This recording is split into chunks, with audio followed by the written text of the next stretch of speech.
Et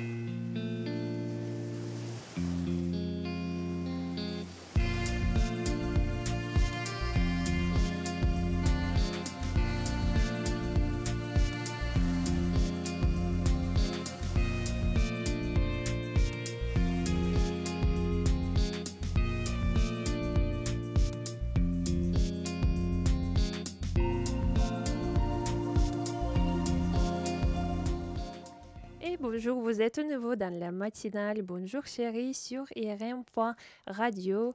Et pourquoi vous êtes chez Bonjour Chérie? Peut-être vous cherchez du conseil, de l'amour, de l'attention et vous êtes dans un bon endroit. Je suis toujours avec Tekos qui va nous assurer le bon son et mon image. C'est moi, Olga.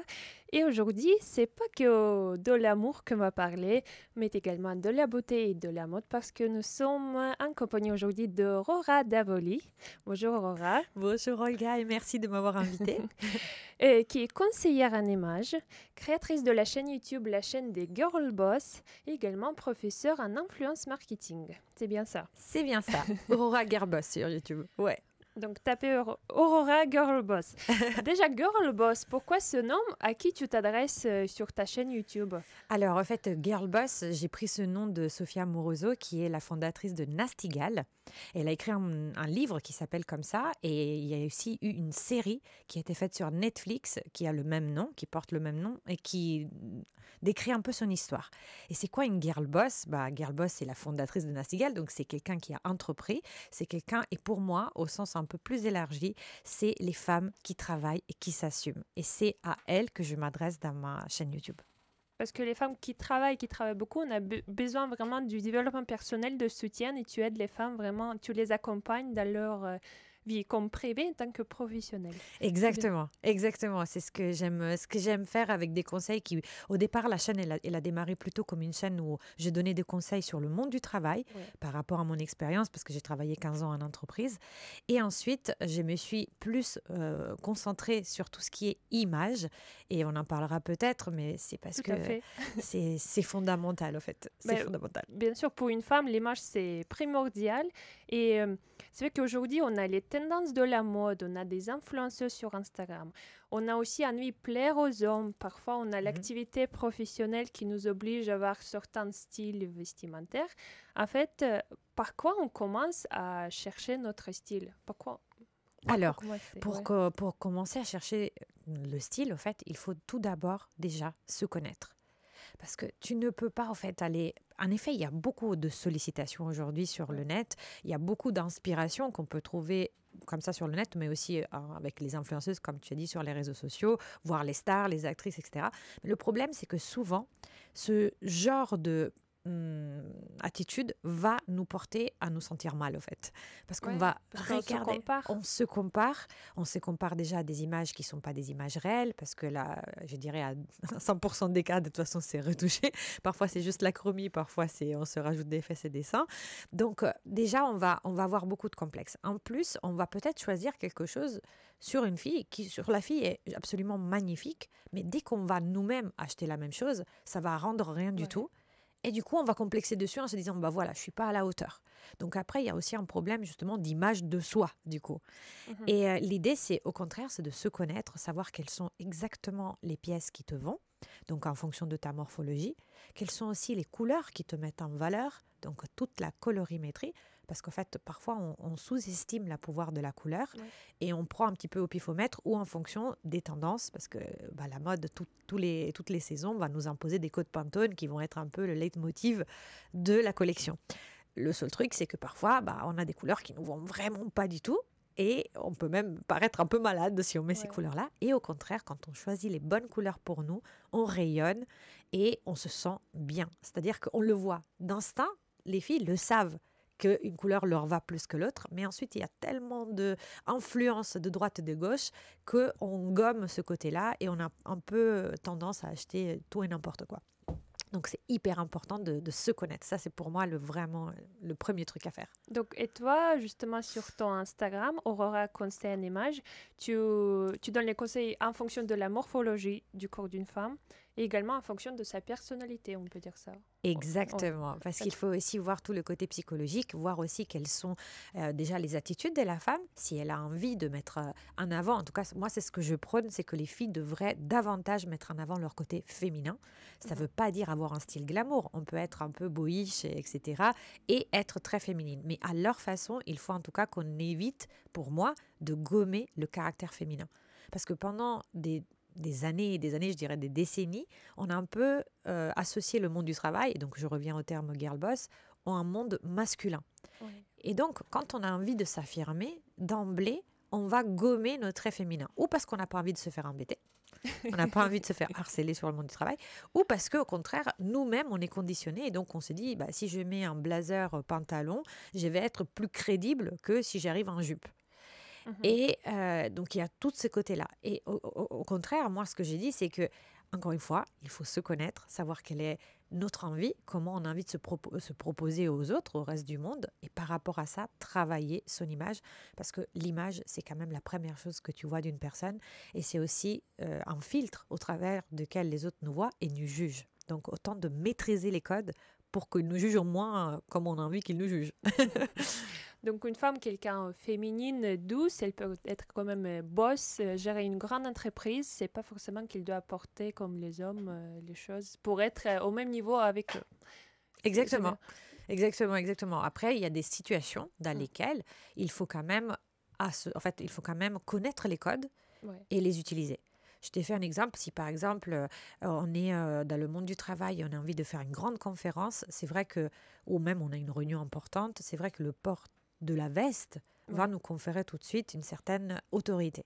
Donc, il y a des endroits spécifiques dans l'entreprise, je dirais des moments dans l'entreprise et dans le monde globalement, où il vaut mieux avoir un petit peu le physique du rôle.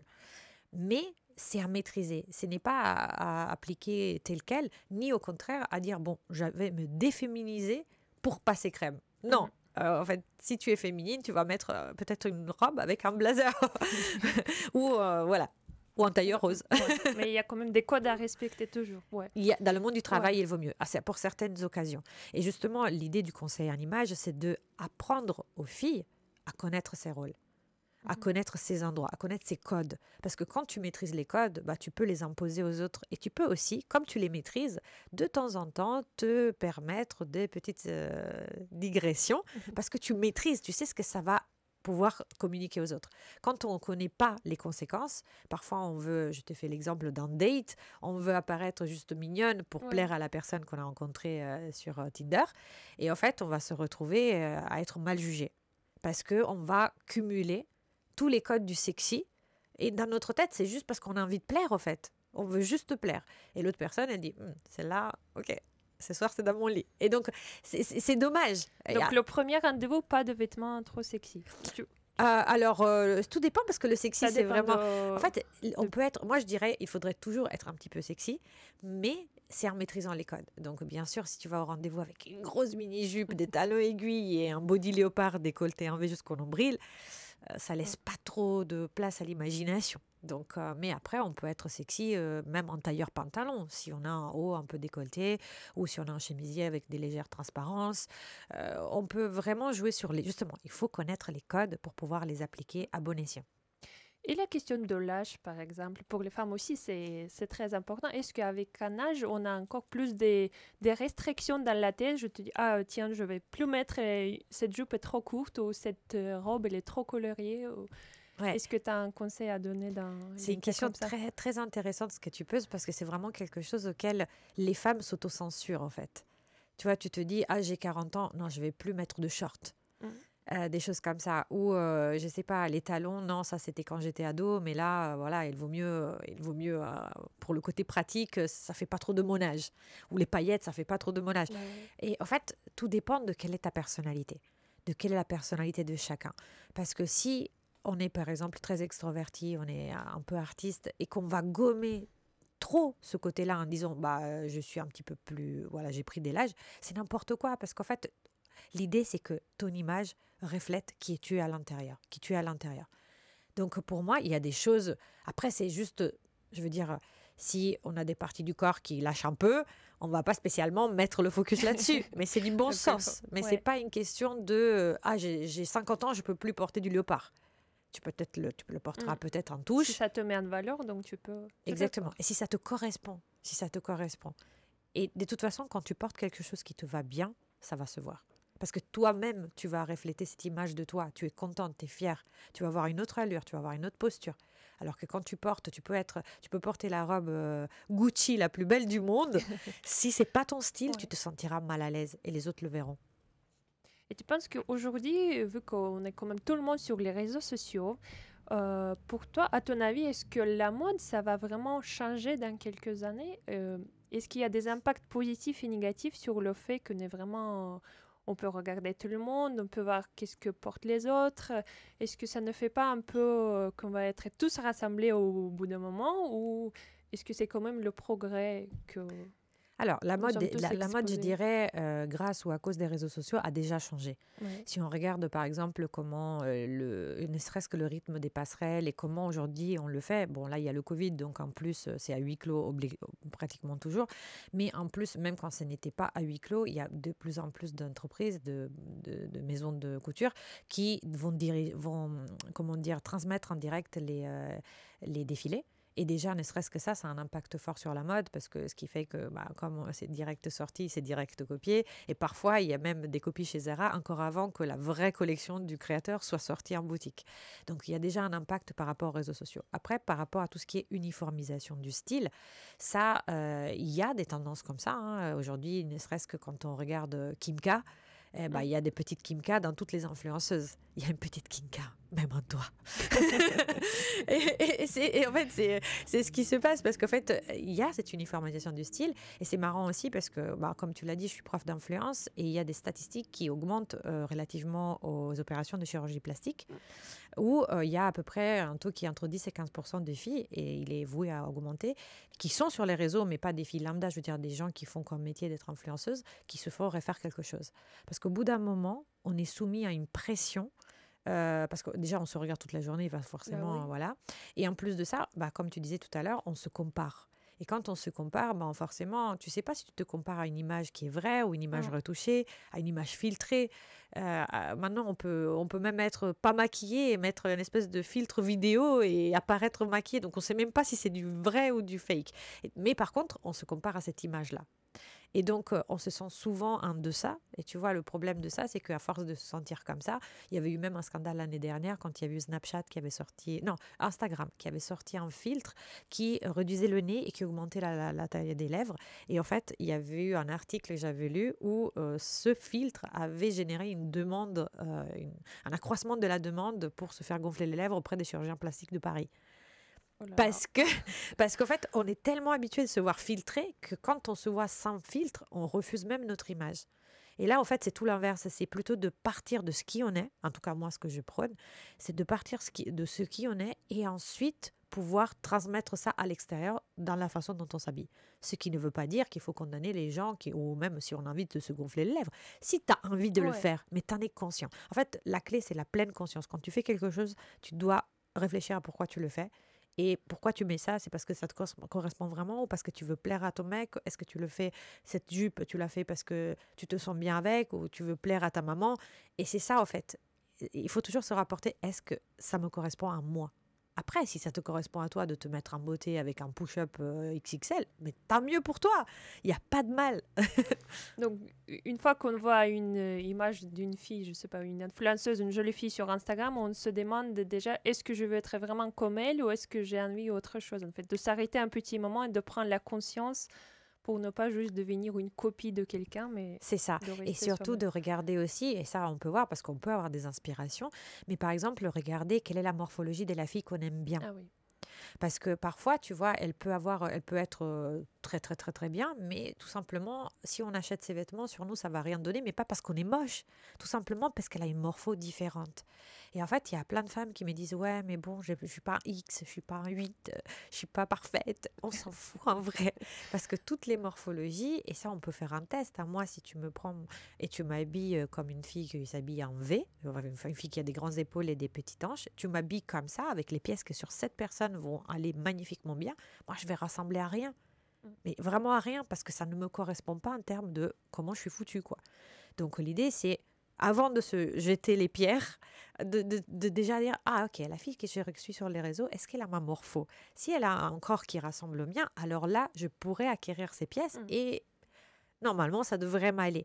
Mais si c'est quelqu'un que tu admires parce que, genre une Nabila, voilà quoi, est-ce qu'il y a beaucoup de personnes qui sont foutues comme elle? Je sais pas.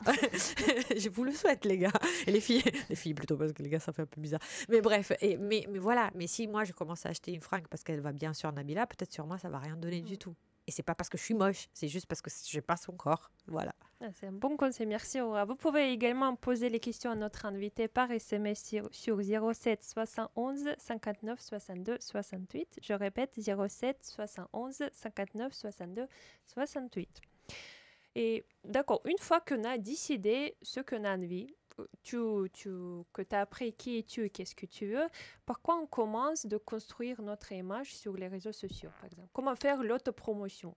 Ah, là, c'est du coup, c'est l'image, c'est carrément, t'es passé à l'étape supérieure, là, on communique, on fait de la com. Oui, quelqu'un qui, voilà, je veux donner telle image de moi, je ne veux pas être comme les autres, mais par quoi on commence? En plus, si, par exemple, la personne, elle accumule plusieurs activités, par exemple, elle travaille dans tel endroit, elle a des hobbies, des passions, est-ce qu'il faut tout mettre en avant ou il faut se concentrer et se communiquer sur une seule image qui est principale? Alors, je vais te dire, ça dépend de quel est ton objectif. Parce que si ton objectif, par exemple, c'est de faire avancer ta carrière, il faut que, même si tu as plein de hobbies, il faut que tu te concentres sur ce que tu veux mettre en avant par rapport à ta carrière. Parce que si tu présentes tout, les gens ne vont pas comprendre. Et je dirais pire, il y a les gens, et puis après, si tu vas sur les réseaux au niveau professionnel, c'est aussi parce que tu as envie que d'autres personnes qui ne te connaissent pas encore te voient et te reconnaissent dans ton autorité de, je ne sais pas, par exemple, présentatrice radio. Le truc, c'est que si on étale tout sur les réseaux sociaux, l'algorithme des réseaux sociaux ne comprendra plus rien. Et quand il ne comprend plus rien, qu'est-ce qu'il fait? Il ferme les portes. Il ferme les portes, il ne le montre à personne. Donc concrètement, aujourd'hui, il y a double axe. D'un côté, c'est pour toi, c'est-à-dire où est-ce que tu veux mettre l'accent. Après, si c'est juste, par exemple, tu as Instagram et c'est juste pour toi, en fait, parce que tu as envie de juste montrer ta vie à tes copines, à ta maman, etc. Là, tu peux tout mettre, il n'y a aucun problème, parce que c'est vraiment quelque chose que tu interprètes comme quelque chose de pratiquement privé, quoi. Il y a très peu de personnes, tu as un profil privé, aucun problème, tu vois, tu mets tout ce que tu veux. Par contre, si demain, tu veux orienter ta carrière, ou tu veux devenir influenceuse, parce que dans l'audience, il y aura sûrement des personnes, des filles qui veulent devenir, ou même des garçons qui veulent devenir influenceurs, et bien là, le conseil que je peux vous donner, c'est concentrez-vous sur une seule chose. Et au début, même si vous voulez faire lifestyle, ne faites pas lifestyle. Parce que lifestyle, c'est fourre-tout. Et que personne, dites-vous que si quelqu'un doit s'abonner à un influenceur pour du lifestyle, va aller voir les personnes qui ont 500 000, 600 000, 700 000. Parce que ces gens-là ont déjà une aura autour d'eux et ils n'ont plus rien à prouver. Mais quand on démarre, quand on s'abonne à un compte, on le fait on purpose, on le fait parce qu'on a un objectif. Donc, il faut que les gens qui te regardent comprennent tout de suite pourquoi ils doivent s'abonner à toi. Donc, si tu aimes la cuisine et tu veux mettre, par exemple, tu veux monter une chaîne YouTube ou un blog de cuisine, communique sur tes plats. Uniquement. Même si tu aimes bien faire du cheval. Parce que si tu mets un cheval et à côté un plat, ça ne va pas le faire. Et Instagram ne va pas comprendre. Et Instagram lit les images. Ça, on ne le sait pas spécialement. Il voit. Si par exemple, moi, je mets une selfie et je mets un panorama d'un paysage, Instagram va dire que le hashtag que j'ai mis n'est pas cohérent. Donc, il va c'est ce qu'on a dit dans le jargon, shadow ban. Ça veut dire qu'il va me cacher. En fait, il ne va pas montrer ma photo parce que pour lui, il n'y a pas de cohérence entre l'image que lui, il lit et les hashtags avec lesquels j'ai défini la même image. Donc, c'est un peu comme ça même pour toi. En fait, ça pourrait être une métaphore de la vie. Instagram, le code. L'algorithme, c'est ta vie. Non, mais pas tout le monde le connaît. Moi, c'est la première fois que je l'entends. Par exemple, c'est intéressant. On voit bien que tu connais, tu maîtrises. Ouais. Mais c'est un peu la même chose pour toi. C'est-à-dire que même si on prenait nos vies comme si c'était en fait, le hashtag, c'est un peu le code de lecture de Instagram. C'est grâce au hashtag que les gens te trouvent parce que tu vas décrire ta photo grâce à ce hashtag-là. Et nous, ça pourrait être pareil. Quels sont les hashtags de notre vie, quoi? Qu'est-ce qu'on veut donner comme image? Et par-dessus, après, tu peux être multiple parce que toutes les femmes sont multiples de toute façon. Il faut pas. Mais quand on veut communiquer, il y a ce qu'on est vraiment. Et puis après, ce qu'on est vraiment, on va décider aussi, justement, en pleine conscience, de mettre en avant un côté de nous quand on veut influencer d'autres personnes. Parce que si on étale tout, bah, encore une fois, les gens ils vont pas comprendre. Et après, par contre, une fois qu'on devient un peu connu pour ce qu'on fait, là, on va élargir petit à petit. Et c'est comme ça d'ailleurs que les meilleurs influenceurs se construisent. Au départ, ils partent par exemple sur une influence mode. Et puis après, ils racontent leur voyage. Et après, c'est leur bouffe. Et après, ils se découvrent d'autres passions. Mais s'ils commençaient comme ça en vrac, les gens n'arriveraient pas à adhérer au concept. Et à ton avis, le monde digital, ça va évoluer toujours progressivement ou est-ce qu'un jour, on va revenir à la vie normale, je veux dire, sans réseaux sociaux? Alors non, je ne crois pas à la vie sans réseaux sociaux, sauf s'il y a un pétage de câble total et qu'Internet est éliminé de la planète. Alors oui, mais globalement, les réseaux sociaux, c'est quelque chose qui fait maintenant partie intégrante de notre vie.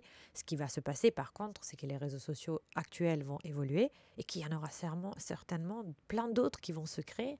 Quand on regarde l'essor de TikTok, TikTok, jusqu'à il y a 2 ans, personne n'en parlait. Et pourtant, il existait déjà. Mais en fait, il appartenait à la Chine, etc. Bref, il y avait des entités différentes. Là, maintenant, c'est un nom unique partout dans le monde. Mais c'est des choses qui peuvent se développer comme des champignons. Donc, ça peut sortir comme ça et tu te dis, wow, ça, je ne connaissais pas et c'est nouveau. Et en fait, les gens adhèrent. Donc, moi, je n'y crois pas que demain, il n'y aura pas de réseaux sociaux. Social, plutôt. Ouais. Et toi, est-ce que toi, ton projet, penses-tu te reconvertir peut-être styliste de mode ou continuer à donner les formations? Comment ça se passe? Alors moi, si mon projet professionnel est clair dans ma tête, moi ce que je veux, et depuis le début, et c'est pour ça aussi que j'ai fréquenté l'ACAD de Richard Joffo, c'est pour aller à la télé. Et mon idée, c'est d'avoir un talk show de femmes à la télé, un peu comme où on pourrait discuter justement de thématiques très féminines et on pourrait discuter aussi de dev perso. Aujourd'hui, je trouve qu'à la télé, il manque ça, en fait. Il y a des émissions de divertissement, il y a des émissions de stylisme, les reines du shopping, etc. Mais c'est vrai qu'il n'y a pas encore un truc un peu plus holistique où on peut discuter entre femmes. Et voilà, mon exemple, c'est Oprah Winfrey. Donc, c'est un peu ce genre de choses que j'aimerais bien mettre en place dans une chaîne de télé. Quoi. Ou ce qui va remplacer la télé, même si je pense que la télé va rester. Sur RM.radio, et nous sommes en compagnie aujourd'hui d'Aurora Davoli, qui est conseillère en images et créatrice de la chaîne YouTube des Girl Boss. Yes. Aujourd'hui, on parle du style parce que pour une femme, l'image, c'est important. Et comme on a disait tout à l'heure, le style, ça commence aussi par le travail psychologique et pas que le travail, qu'on travaille juste, on choisit les vêtements. Et Aurora, tu donnes vraiment les conseils, tu as la formation personnalisée en plus de ta chaîne YouTube où tu donnes coaching personnalisé. Où on peut trouver ça? Alors, on peut trouver ça. Il y a plusieurs. En fait, déjà, je vais vous donner le site parce qu'il est un peu long. Bon, https://aurora, donc AURORA, .learnybox, ça s'écrit LEARNYBOX.com/présentation sans accent _du6 coaching/ C'est un peu chiant. Si vous n'avez pas retenu, on va le copier sur notre chaîne YouTube, donc vous allez retrouver. Oui. Et pour toi, c'est vrai que la confiance, c'est la question primordiale, je pense que pour tout le monde. Pour toi, comment tu le travailles? Comment tu gères la peur quand tu as peur de quelque chose? Alors, quand j'ai peur de quelque chose, déjà, quand on a peur de quelque chose, il faut qu'on voit pourquoi on a peur. Encore une fois, moi, je ramène tout le temps tout à la pleine conscience. Pour moi, c'était la découverte 2020. Comment devenir conscient? Exactement. Alors. Et en fait, la peur, c'est juste un sentiment, en fait. C'est quelque chose qui nous arrive, donc il faut comprendre la nature. Après, dites-vous que où on a peur au premier degré, c'est-à-dire la peur, c'est une réaction physiologique à un danger imminent. Et donc là, il y a l'adrénaline qui monte, on est prêt à bondir, etc. Mais je veux dire, dans notre monde moderne, c'est très rare que ce genre de peur, dont, tu vois, sauf si on a failli se faire écrabouiller par une voiture, là, on a eu une peur de ce genre. Mais autrement, c'est plutôt la peur du jugement, la peur du regard des autres. C'est des peurs qui sont beaucoup plus psychologiques, entre guillemets. Et donc, pour ça, il faut vraiment qu'on essaye d'analyser. Et pour moi, en tout cas, moi, en ce moment, je suis en train de faire une école de coaching. Ah oui. Oui, Qu'est-ce que c'est? C'est une école de Brooke Castillo. C'est l'une des plus grandes coachs américaines en coaching de vie. Et donc, je suis en train de faire la certification pour devenir coach de vie. Ça dure une année. Et ce qu'on nous apprend, c'est justement à maîtriser la pensée. Et Brooke parle d'un truc qui s'appelle le modèle. Et en fait, le modèle, ça veut dire que tout dépend. En fait, c'est le modèle pour maîtriser la pensée. On peut le faire en auto-coaching, on peut le faire nous-mêmes. Et puis après, forcément, on peut aller voir quelqu'un qui sait de quoi elle parle. Et l'idée, c'est quoi? C'est tout simplement d'apprendre à maîtriser sa pensée. Et quand on maîtrise sa pensée, on va aussi maîtriser ses peurs. L'idée, c'est quoi? C'est de dire que dans la vie, il y a des circonstances. Et les circonstances, c'est les choses, c'est les faits sur lesquels tu n'as pas moyen d'agir. Le Covid, tu n'as pas moyen d'agir. Voilà. Donc, il ne faut pas juste y penser. Ou il y a un autre non, il faut y penser. Non, il faut y penser, justement. Non, parce que sinon, après, on est dans le déni, c'est encore pire. Donc, sinon, après, c'est le bordel. Bref, donc, et du coup, tu as les circonstances, et après, tu as les pensées que tu as par rapport à ces circonstances. Et l'idée, c'est de comprendre que tant que tu ne mets pas une pensée sur la circonstance est neutre. Ouais. Tu te fais virer du boulot. Tu dis, non, c'est pas neutre, je me suis fait virer du boulot. Oh. Non, c'est toi qui vas dire, tu vas déterminer avec ta pensée, tu vas penser, ah non, c'est la dèche totale. Le Covid, ah ouais, mais non, je vais perdre mon taf parce que voilà, je suis en chômage technique, je vais perdre mon taf. C'est la pensée que tu vas avoir. Et si tu arrives justement à... Pourquoi il faut faire ça? Parce que quand on a des pensées, ces pensées-là génèrent des sensations, génèrent des sentiments, des émotions. Voilà. Et donc, si ma pensée elle est négative, forcément, les émotions qui vont être générées, ça va être des émotions négatives. Et une émotion négative, qu'est-ce qu'elle va faire? Elle va avoir un impact sur notre vie. Et ça va donc, l'impact, ça peut être une action ou même une inaction. Si on prend l'exemple de la peur, tu as dit comment gérer les peurs. Eh bien, si, par exemple... j'ai peur, je ne sais pas de quoi je pourrais avoir peur, d'être mal jugée au travail. Voilà, de passer pour une fille bonne à rien parce que je mets des shorts au travail. Je vous parle de ça parce que chez Vente Privée, où j'ai travaillé précédemment, on m'appelait Pom Pom Short, donc je parle en connaissance de cause. Et oui, et c'était mon surnom. Et je m'en foutais royalement. Mais bon, bref. Et du coup, j'aurais pu avoir peur et me dire, bon voilà, si je mets un short, je vais diminuer mes capacités entrepreneur, en fait, de managériales, parce que j'étais manager de plus de 15 personnes. Donc, voilà, j'aurais pu dire, non, ça fait pas sérieux pour une manager de se mettre en short. Et donc, voilà, j'aurais pu avoir peur de ça. Ça aurait généré en moi des sensations négatives. Par exemple, la crainte, la peur de ne pas être, d'être un peu une imposture, quoi, parce que quelque part, je me dis, je suis pas pro. Le fait de me dire aussi, peut-être j'ai des grosses cuisses, il faut pas. Donc, bon, bref, plein de sensations négatives. Qu'est-ce que ça aurait généré en moi? En tant que manager, je serais arrivée en rasant les murs, ne regardez pas mes cuisses. Ou même au contraire, j'aurais pu dire, bon, moi, je m'habille différemment, je m'habille en noir, je me mets un tailleur noir, pantalon, personne ne me voit. Et j'allais gommer ma personnalité. Et donc, qu'est-ce qu'il y a? En fait, il faut se dire tout le temps que les actions ont des conséquences. Et donc, la conséquence, ça aurait pu être tout simplement que je n'aurais pas eu les promotions que j'ai eues quand j'étais chez Vente Privée.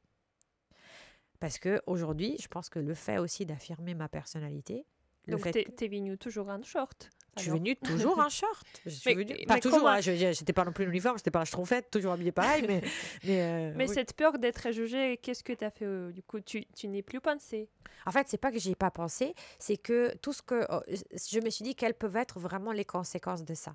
Oui. Et l'idée, c'est encore une fois, c'est que quand on connaît justement quel est l'impact que ton style vestimentaire peut avoir sur les autres, tu peux le maîtriser.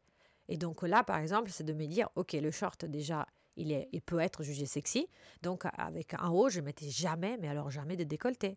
Et si tu viens avec un gros pull en cachemire ou en maille, tout douillet, et avec des bottines et un short avec des collants presque noirs, quoi, tellement c'est épais, tu vois. C'est les 60 deniers, les trucs un peu épais, tu vois. On rentre dans le technique, là. Presque comme des fuseaux. Voilà, je veux dire, ton short, c'est pas comme si tu venais avec des collants voilés, les talons aiguilles et un décolleté en V. Là, donc, on jongle. Voilà. Et donc, l'idée, mais là, le fait, là, c'est parce que je le ramenais au style, mais le fait, c'est qu'il faut vraiment pouvoir travailler sur ses pensées et se dire que de toute façon, tout ce qui peut nous arriver de mauvais, c'est une sensation, c'est une émotion. À partir du moment où on apprend à gérer les émotions, bah, on apprend tout simplement à gérer ce qui nous arrive dans notre vie et, je dirais même, on arrive à influencer ce qui arrive dans notre vie. Les autres et ce qui nous arrive dans notre vie. Parce que, encore une fois, si on arrive à avoir une... Alors, ça ne veut pas dire qu'il ne faut pas... Il faut dire, ah, j'y pense pas. Et du coup, j'ai fait semblant de rien, je mets la tête dans le sable. Par exemple, si je suis triste, ben non, je suis pas plus triste, il faut que je sois triste. Non, tu accueilles ton émotion. Tu la laisses vivre et tu essaies de comprendre pourquoi tu es triste. Parce que les émotions, c'est un peu comme la fièvre quand tu es malade.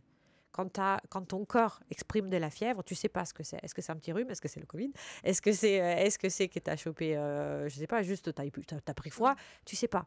C'est juste que c'est comme une sonnette d'alarme que ton corps met et il te dit attention, il y a un truc qui va pas.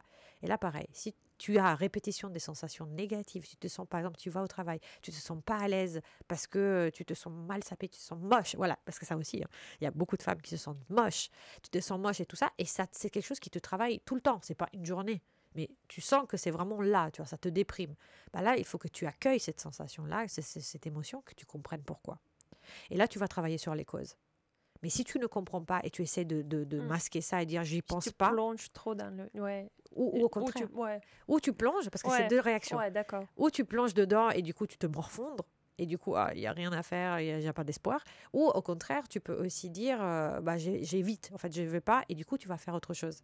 Ce qu'on appelle les activités de buffering. Tu sais, on essaye de faire autre chose à côté. Et donc après, ça peut être je regarde Netflix toute la journée. Ça peut être je prends des drogues. Ça peut être je plonge dans l'alcool. Ça peut être aussi je passe ma vie à regarder l'Instagram des autres. Parce que c'est des addictions en vrai. Et on plonge là-dedans juste parce qu'on n'a pas envie de se regarder soi-même. Et donc, c'est ça, en fait. À chaque fois, dis-toi que chaque émotion va générer une action ou une inaction. Pour cela, il faut prendre la conscience pour comprendre d'où cette émotion. Voilà, exactement. Et après, une fois que tu sais ça, tu pourras aussi changer des choses. Parce que dès que tu te rends compte, je suis triste, mais pourquoi je suis triste? Parce qu'au travail, j'arrive pas à avoir une évolution, par exemple. Pourquoi j'arrive pas à avoir une évolution? Et là, tu te mets une main sur la conscience et tu te dis, qu'est-ce que je peux faire à mon niveau? Parce que parfois, on essaie de contrôler les circonstances. Et il y a des choses sur lesquelles on ne peut pas agir. Tout à fait. Par contre, sur quoi je peux agir? Et là-dessus, tu as le libre arbitre de faire ce que tu veux. Et donc, si on le rapporte à l'image, si c'est un problème d'image, tout simplement peut-être parce que les gens dans ta boîte ne te reconnaissent pas en tant que professionnel là-dedans, ou c'est même pas qu'ils ne te reconnaissent pas, c'est qu'ils ne te voient pas. Tu es transparente. Tu n'as pas de reconnaissance. Ça, c'est le problème de n'importe qui travaille. Le plus gros problème, c'est pas le salaire, c'est la reconnaissance, le manque de reconnaissance. Et donc là, tu te dis pourquoi. Alors là, tu te montres, tu es visible. Est-ce que vraiment j'ai tout fait pour me montrer? Parce que parfois, on dit j'ai pas de clients, je sais pas, j'ai pas de clients, ou j'arrive pas à avoir une promotion. Tu l'as demandé. Ah non, parce que tu sais, dans ma boîte, c'est toujours un niveau hiérarchique, il faut lécher les bottes, j'aime pas, non. Tu l'as demandé? Non. Voilà, demande. Et il te sera donné. Tu vois, on pense qu'on a tout fait, mais en fait, on n'a même pas pris la conscience. C'est ça. Qu'est-ce qu'on peut faire encore? C'est ça, parce qu'en fait, on prend les pensées, en fait, c'est comme s'il y avait un bruit de fond. Quand quelque chose ne va pas dans notre vie, c'est comme s'il y avait toujours un bruit de fond. Un bruit de fond qui nous embête et ça nous évite aussi de nous concentrer aussi sur ce qu'on veut vraiment. Et donc, comme il y a un bruit de fond, dans le bruit de fond, il peut y avoir plein de causes qui font qu'aujourd'hui, tu ne sois pas éligible pour une promotion. Mais essaie d'en prendre une par une. Si c'est le style, si tu penses que tu as un problème de style parce que tu n'arrives pas à t'imposer aux autres, prends le style, travaille ton style. Si tu penses que c'est un problème de compétence, parce que tu sens que tu es moins compétente pour le poste, demande des formations. Va voir ton employeur. Ou travaille toi-même en autodidacte sur le net le soir. En fait, prends une chose à la fois. On ne peut pas. Parfois, j'ai des clientes qui me disent maman, de toute façon, je ne suis pas née belle, j'ai des dents dégueulasses, je n'ai pas d'argent pour me faire la catastrophe. Ouais, mais on va aller petit à petit. On va y aller petit à petit. Choisis sur quoi tu peux agir aujourd'hui. Commence par ça. Et de toute façon, tout est lié. Tous les domaines de la vie sont liés. Donc, dès que tu arrives à résoudre le nœud sur un domaine, les autres, petit à petit, vont venir. Ça va venir aussi. Mais du coup, comme tu as vu que quand tu as agi, tu as réussi, tu vas continuer à prendre confiance en toi et du coup, petit à petit, résoudre les autres problèmes des autres domaines de ta vie. Si on parle encore de l'image, quand on est vraiment intimidé par quelqu'un, si on sent vraiment, tiens, je suis entouré par les gens qui réussissent plus, qui sont, je sais pas, plus beaux, plus intelligents, je suis d'accord, il faut aller petit à petit, mais parfois on est vraiment intimidé, on a cette peur qui bloque et Ouais. tu sais pas, Et tu restes toujours enfermé. Alors, regarde ce que tu as dit. Regarde ce que tu as dit. Tu as dit parce que parfois, les autres, ils sont plus beaux, ils sont plus intelligents, etc. Compare. Exactement. C'est une pensée. Donc, est-ce que c'est vrai? Est-ce que les autres sont vraiment plus intelligents? Je sais pas. Mais c'est vrai qu'on a tendance on se compare souvent. On se compare. On peut se comparer, mais est-ce que c'est vrai que ces gens-là sont meilleurs que toi? On ne le sait pas. C'est que toi qui peux savoir. C'est que toi, exactement. Mais quand on pense ça, c'est parce qu'on pense clairement qu'on ne l'est pas. Si tu penses que les autres sont plus beaux, c'est que tu penses que tu n'es pas belle. Et donc, c'est là-dessus qu'il faut, tu vois, c'est toujours, tu le ramènes à la pensée consciente. Pourquoi, putain, je pense que je suis plus moche que celle-là? Pourquoi? Est-ce que c'est vraiment vrai que l'autre, elle est plus belle? Parce qu'une circonstance, parce que pour nous, c'est des faits. Elle est plus belle. Elle est plus belle, donc je me compare à elle, forcément, elle est plus belle, je suis moche. Ok, mais c'est pas une circonstance. Une circonstance, c'est un fait sur lequel toute la planète est d'accord. Est-ce que tu crois vraiment que cette influenceuse-là, que pour moi, je l'idolâtre, elle est trop bien, elle plaît à tout le monde? Non. Il y a peut-être des gens qui la trouvent très moche. Et c'est ok. Parce que chacun a ses goûts. Donc, à partir du moment où des personnes dans la planète différente peuvent avoir un jugement différent par rapport à un truc, c'est que ce n'est pas un fait. C'est ta pensée. Et sur ta pensée, tu peux agir. Sur les faits, non. Suivez les conseils d'Aurora. Est-ce que tu as une image, une femme, je ne veux pas dire idéale, mais qu'est-ce que c'est être vraiment féminine et être une femme qui inspire? Oui. Alors, une femme qui inspire, c'est forcément quelqu'un qui croit en elle. C'est forcément quelqu'un qui a confiance en elle. C'est vraiment la base. Parce que si on n'a pas... Et pourquoi on a confiance en nous? Parce qu'on a aussi de l'estime en nous. C'est deux choses différentes. L'estime en nous, ça veut dire qu'on se donne la bonne valeur. Si tu penses que tu es en deçà, si tu penses que tu es en dessous d'un certain seuil, bah forcément, tu peux pas rayonner. Les autres, ils vont pas te prendre un exemple, ils vont pas avoir envie de venir vers toi. Parce que quelqu'un qui se sent pas sûr de lui aura tendance à se cacher un peu, à faire peut-être un petit pas en avant, et puis après, non, attends, je vous dérange pas, je fais 3 pas en arrière. Et en fait, donc la personne qui est vraiment une femme féminine, c'est quelqu'un qui déjà assume sa féminité, mais qui a envie aussi de se découvrir. Il faut prendre des risques, les filles. Si vous prenez pas des risques, bah, vous resterez toujours dans le même moment, tu vois. En fait, on dit tout le temps, ah ben ça change pas, ah ben ça change pas. Mais est-ce que toi, tu as changé aujourd'hui les actions que tu faisais hier? Si tu fais les mêmes actions qu'hier, comment tu veux que ça change aujourd'hui? Il faut que tu fasses des actions que tu n'as jamais faites. Et forcément, quand on fait des actions qu'on n'a jamais faites, on me dit, mais non, je suis pas capable. Mais je veux dire, est-ce que tu penses que, par exemple, quand on prend l'exemple d'un gamin, il va dire, ah non, j'ai jamais marché avant, je vais pas tenter. Ah non, je l'ai jamais fait. Non, voilà. Ça, c'est... Non. Parce que c'est comme ça qu'on évolue. Et ben, ça veut pas dire qu'on va pas se casser la gueule. On va se casser la gueule. Mais aujourd'hui, on doit avoir justement cette tendance qui est anti-française, je le sais, mais c'est de se dire, je veux me casser la gueule. C'est-à-dire que ce n'est pas genre où j'ai peur de me casser la gueule, c'est je sais pertinemment que je veux me casser la gueule. Et je veux le faire. Parce qu'en tombant, je vais apprendre des trucs et le lendemain, je vais faire un truc qui va être différent et je vais monter la pente. Mais si je n'essaie rien, bah, je vais me morfondre toute ma vie et je vais passer la vie est courte. Tout le monde a la même 24 heures tous les jours. Tout le monde, même, je sais pas, Bill Gates va avoir 24 heures. Donc, Obama a 24 heures. Donc, pourquoi lui, il arrive à faire des trucs et pas nous? On a le même temps que les autres. Donc, c'est parce que peut-être il faut essayer aussi des choses nouvelles. Et c'est pour ça qu'il y a tout un travail d'image de soi, de confiance en soi. Et encore une fois, pour ramener à ta question, comment dire, qui est féminine, c'est quelqu'un qui va assumer sa féminité, qui va prendre des risques. Pas des risques en fait, démesurés. Il faut quand même qu'on mesure un petit peu ce qui va se passer. Mais qui connaît, en fait, qui étudie, qui se connaît elle-même, qui sait ce qu'elle aime. Qui sait aussi, c'est aussi une femme qui sait mettre les limites. Parce que parfois, on est trop bonne, trop conne. Et en fait, on a tendance à dire, bah voilà, mais si je suis trop féminine, je vais passer pour une cruche. Donc, si je passe pour une cruche, on ne va pas me prendre au sérieux et on va essayer quelque part, je sais pas, de me la faire à l'envers ou voire d'abuser de ma confiance, etc. Mais c'est aussi à nous. En fait, l'idée, c'est que tu ramènes tout le temps toi-même. C'est-à-dire que c'est toi qui décides. Donc, au lieu de te mettre en victime, tu vois, et dire, ah, mais si j'ai fait ça, je vais avoir ça. Essaye. Et de toute façon, c'est toi qui me poses les limites. Moi, on m'a raconté des choses où tu as des mecs qui font des avances, etc. Et alors, c'est parce que le mec qui me fait des avances que moi, dans toute ma life, je ne vais plus mettre une jupe. Je n'ai rien à foutre. Mais c'est difficile. Et puis après, bon, parfois, dans le monde du travail, il peut y avoir des trucs un peu tricky parce que forcément, c'est ton chef, tu n'as pas envie d'être viré. Et du coup, tu as vraiment un conditionnement qui fait que tu as du mal, tu as peur, justement. Mais si c'est ça, tu vas chercher de l'aide à l'extérieur. En fait, il ne faut pas qu'on se dise qu'on peut tout gérer non plus. On est des humains, on peut demander de l'aide à d'autres personnes. Mais l'idée, c'est de pouvoir progresser. Et il faut progresser en tentant de nouvelles choses. Et prendre plaisir de dépasser vos peurs. Ah bah oui, ça, il faut. De toute façon, la peur, elle est naturelle, elle est liée à l'homme. Après, c'est qu'est-ce que j'ai fait? Déjà, pourquoi j'ai peur? Et essayer de voir quelle est la pensée derrière. Et essayer de changer cette pensée. Essayer de se dire, et si c'était vrai, par exemple, si j'ai peur d'être jugé par les autres, en fait, globalement, quand on a peur d'être jugé par les autres, c'est parce qu'on a un petit problème d'égocentrisme. Parce que, en fait, qui te dit que toi, tu rentres dans une pièce, tu dis non, mais tout le monde va me regarder. Mais tu crois vraiment que tu es le centre de l'univers? En fait, les gens s'occupent que de. Les gens, ils s'en foutent, en fait, en vrai, les gens.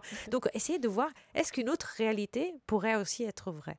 Déjà, le fait de faire du reframing, c'est-à-dire que tu vas prendre du recul par rapport à le truc que tu es en train de vivre, là, tu te dis, ah ouais, ça peut être différent en vrai. Tu comprends déjà qu'il y a une autre option. Alors que parfois, on est tellement dans nos pensées. C'est pour ça que parfois, faire du coaching, c'est utile. C'est pas parce que le coach a la solution. Hein. Parfois, on vient de me voir, on me dit, alors, bon, ça, c'est quand c'est du style, il y a de la solution. Hein. Forcément, c'est du conseil. C'est du conseil. C'est la différence entre du coaching et du conseil. Ah oui.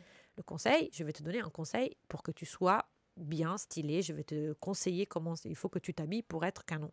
Et puis après, il y a le coaching. Le coaching, c'est je te fais de façon à que tu te rendes compte de ce que tu peux faire. Mais moi, je ne te donne pas la solution. Les gens qui viennent me voir en coaching en disant je veux avoir une augmentation, est-ce que j'ai fait bien? Je veux dire, on va regarder quelles sont les pensées, on va regarder les circonstances, mais c'est pas à moi de te le dire. C'est voir, il n'y a que la personne elle-même qui pousse la personne de prendre la conscience et comprendre. Exactement. C'est à ça que ça sert le coaching, en fait, en vrai. C'est pour que la personne trouve d'elle-même les solutions. Mais ce n'est pas comme la psychologie où on vous laisse parler. Non, c'est pas ça. Il y a des questions qui sont très orientées qui font que la personne va analyser ses propres pensées. Parce que souvent, on ne prend pas le temps d'analyser nos propres pensées. Et on prend nos propres pensées pour des faits, alors que ce n'est pas des faits universels, c'est ce qu'on pense. Et une chose peut être considérée positive ou négative en fonction du regard qu'on lui jette dessus. Donc, si vous souhaitez du coaching personnalisé avec Aurora, allez-y sur Aurora Davoli. On va mettre le nom de ton site en bas de notre vidéo. Toi, à part que tu réunis plusieurs activités, on voit bien que tu t'épanouis dans ton activité professionnelle. Tu es également mère et épouse. Oui. Comment ça se fait comment tu gères ton temps pour réussir toute la vie professionnelle et la vie privée? Alors, attends, si attends 2 secondes, je vais te montrer comment je gère mon temps. Hein. Si j'arrive à le trouver. Je gère mon temps avec ça, qu'aujourd'hui je n'ai pas eu le temps de faire encore. C'est ça. Productivity Planner. Donc, au fait, ça, c'est un cahier, tout simplement, dans lequel, tous les jours, bon, aujourd'hui, je ne l'ai pas encore fait, mais tous les jours, voilà, je vous mets une page vierge, vous avez non, ça, c'était pour la semaine, on va prendre un truc, voilà. Ça, c'est la tâche la plus importante à faire tous les jours. Donc, on se dit, quelle est la tâche aujourd'hui? Si je fais ça, si je fais juste que ça, déjà, je vais être assez contente. Et après, tu as toutes les tâches secondaires. Et après, ils utilisent la méthode Pomodoro. En fait, vous savez, quand on est en cuisine, vous avez le timer comme ça. Et vous avez un petit tomate. C'est Pomodoro en italien. Ça s'appelle comme ça. Je ne sais pas pourquoi ils ont pris le nom italien. Et donc, ça fait tit, tit, tit, tit, tit. Et en fait, ce truc-là, ça dure 25 minutes. En fait, tu le règles sur 25 minutes. Et donc, l'idée, c'est de se dire combien de tranches de 25 minutes cette tâche va prendre pour être accomplie. Et après, tu fais ta programmation. Et après, à l'avoir faite, tu dis, OK, ça correspond. Et tu colories les points qui correspondent aux 25 minutes. En sachant que globalement, il conseille de faire 25 minutes d'activité focus et 5 minutes de pause, où tu fais autre chose. Et l'idée de te dire, OK, j'ai ça à faire, et j'ai programmé que ça va prendre par exemple 2 fois 25 minutes, bah, ça fait que forcément, tu coupes ton portable, tu le tournes de l'autre côté, tu ne regardes pas, parce que tu sais que tu as ce temps-là. Quand on a l'impression qu'on peut tout faire. En fait, pas l'impression, mais quand on sait qu'on doit faire 150 000 tâches, on doit faire 150 000 tâches. Mais en vrai, quand on en commence une, on ne sait pas quand est-ce qu'elle va terminer. Et le problème, c'est que le temps est comme ça, il va s'expandre. Mais si on n'arrive pas, tiens, je vais faire là pendant 20 minutes et après, si tu n'as pas fini, qu'est-ce que tu fais? Et bah, après, si tu n'as pas fini, tu dis, est-ce que je vais remettre du temps là-dessus? Est-ce que c'est primordial parce que c'est par exemple la tâche la plus importante de la journée, donc de toute façon, il faut que tu la termines. Et là, tu peux te tromper au départ. Mais tu verras que c'est plutôt à l'inverse qu'on se trompe. C'est-à-dire que parfois, quelque chose qui globalement nous prend 2 heures, quand on sait qu'on a 1h45, tu vas voir, tu vas réussir à la faire à 1h45. Ce que tu vas faire, donc c'est dans la tête. Tu coupes toutes les autres choses qui sont autour de toi qui pourraient te distraire, en fait. Et donc, c'est grâce à ça que j'arrive à tout gérer. J'écris tous les matins, j'écris toutes les tâches de la journée. Et le soir, après, tu as un score de productivité que tu te auto-donnes. C'est toi qui te donnes des scores. Et tu vois ce qu'aurait pu mieux faire, quoi. Et là où tu t'es perdu, quoi. Mais globalement, quand tu te perds, c'est parce que tu regardes ton portable. Donc, la méthode a un peu... garder toujours la bloc-notes, noter les choses. Donc, ça marche toujours, même avec des portables et tout. Moi, je vous conseille d'écrire. Je vous conseille d'écrire à la mano, tu vois, parce que quand on a un portable, en fait, le problème, c'est que le portable, on l'utilise pour plein de choses. Et peut-être, je ne sais pas si ça va nous faire... dévier. Oui. Tu te dis, en fait, je vais écrire sur mon portable ce que je dois faire. Puis après, il y a une notification. Cette personne m'a écrit. Attends, on va voir. Et du coup, tu perds ton temps. Alors que là, du coup, comme ça, tu as ton calepin. Après, tu peux l'écrire sur un calepin classique et tu n'as pas besoin d'avoir l'agenda que j'ai. Mais tu l'as écrit, donc, ne serait-ce que le fait de l'écrire, c'est comme tu faisais un pacte avec toi-même, en fait. Et donc, il faut qu'on apprenne à respecter le pacte qu'on fait avec nous-mêmes tous les jours. C'est le truc le plus important. Parce que quelque part, tu te dis, je vais réussir à le faire. Bah, tu dois le faire. Pourquoi? Même s'il y a... En vrai, on a le choix, on pourrait ne pas le faire, mais c'est parce que nous sommes engagés envers nous-mêmes. Donc, quand tu écris, ça grave dans le marbre, quelque part, ce que tu dois faire. À ton avis, une femme doit avoir quelle valeur pour réussir aujourd'hui la vie professionnelle et personnelle? Alors, elle doit être persévérante, déjà, parce que c'est quelque chose qui demande dans les 2 domaines, il y a des difficultés, donc il ne faut pas lâcher prise. Et après, il faut aussi qu'elle soit... il y a un nom pour ça, j'ai oublié le nom. Mince, tu sais, quand il t'arrive plein de merde et que tu remontes tout de suite assez rapidement en surface, c'est la résilience. Voilà, je ne trouvais pas le mot. Donc, il faut être absolument résiliente si tu veux réussir dans tous les domaines, je dirais, de ta vie.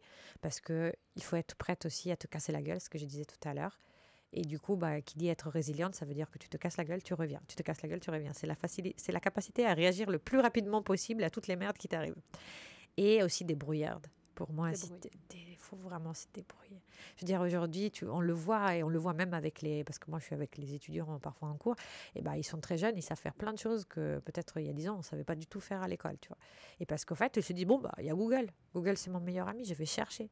Et aujourd'hui, c'est vraiment cette mentalité-là qu'il faut, même si on est plus âgé et qu'on n'a pas 19 ans, mais c'est ça qu'il faut essayer d'avoir. Parce que c'est grâce à ça qu'on va justement être beaucoup plus agile. Et réussir, parce qu'on tombe, on remonte. On tombe, on remonte, à force d'essayer, de toute façon, on réussit. Hein. Donc, persévérante, résiliente et... Débrouillard. Oui. Merci, Aurore. Oui. Aussi, j'ai vu sur ta chaîne YouTube, l'une des vidéos les plus vues, c'était comment être une femme fatale. Oui. Parce que ça intéresse quand même les femmes d'être indépendantes, d'impressionner les hommes. C'est ça. Ça intéresse beaucoup, mais déjà, pour être une femme fatale, c'est toujours la même chose. Tu te connais toi-même. Après, tu vas te connaître toi-même, ça veut dire intérieurement. Donc, peut-être tu te cultives. Tu vas te octroyer aussi du temps pour faire ce que tu aimes. Parce que souvent, les femmes, elles se disent, j'ai des enfants. Il vaut mieux que je m'occupe d'eux. J'ai mon mari, je m'occupe de lui. OK. Mais si tu ne t'occupes pas de toi, tu vas partir d'une situation de manque. Et quand tu n'as rien, si tu n'as rien, tu peux pas faire le miracle de l'eau. Je veux dire, tu peux pas transformer l'eau en vin, toi. Donc, quelque part, si tu n'as rien, tu ne donneras rien. Donc, pour avoir quelque chose, il faut se dédier du temps, cultiver soi-même. Alors, après, c'est prendre du temps, ça peut être pour lire un bouquin, pour faire une expo, pour aller à une activité de danse, si tu aimes ça. Et ça peut être aussi, forcément, soigner ta peau, soigner ton extérieur. Quelque chose qu'on me dit souvent, c'est « Ah oui, mais si je me soigne trop, je vais être superficielle. » Et en fait, on a un corps, on a une âme et on n'a pas qu'une âme. Donc, si on est super cultivé, mais on pue de la mort qui tue et on a les poils sous les aisselles et on a un style de merde, de toute façon, les gens vont nous juger pour ce qu'ils voient en premier. Ah oui, mais c'est bête, c'est superficiel. Oui, ok, ça fonctionne comme ça. Aujourd'hui, il y a des statistiques qui disent que quand on se présente à quelqu'un, 55% de... Non, ce que je raconte, 55% du message qu'on va passer à la personne va passer par le non-verbal. Et donc, par le non-verbal, ça veut dire l'image, la posture, l'attitude. Et donc, pourquoi on doit laisser ce pouvoir aux autres? Le fait, c'est de dire non, je ne suis pas superficielle, mais pourquoi? Parce que je me réapproprie de mon propre pouvoir de femme. C'est-à-dire que je vais faire que toi, tu vas penser comme ça. Toi, tu pourras penser ce que tu veux. Je ne pourrai pas te conditionner, je ne suis pas une magicienne. Par contre, je vais t'orienter vers quelque chose qui m'arrange, qui correspond à qui je suis, plutôt que se faire juger de toute façon. Donc, voilà. Donc les femmes s'occupaient d'abord de vous pour être heureux dans votre vie professionnelle et privée. C'est ça. Merci Aurora, merci beaucoup pour tes conseils aujourd'hui. On a appris beaucoup de choses. Suivez Aurora sur chaîne YouTube, la chaîne des Girl Boss. Aurora Girl Boss, oui. Aurora Girl Boss et également Instagram, Aurora Conseil en Image. Exactement. Je vais mettre le nom de ton site tout de suite. Bon, c'était Olga avec vous, en compagnie d'Aurora aujourd'hui d'Écosse. Vous pourrez revoir notre émission sur YouTube. Il suffit de taper Bonjour chérie IRM.radio. Donc, restez stylés, restez belles et surtout heureuses et aimées. À très bientôt. À très vite. Au revoir.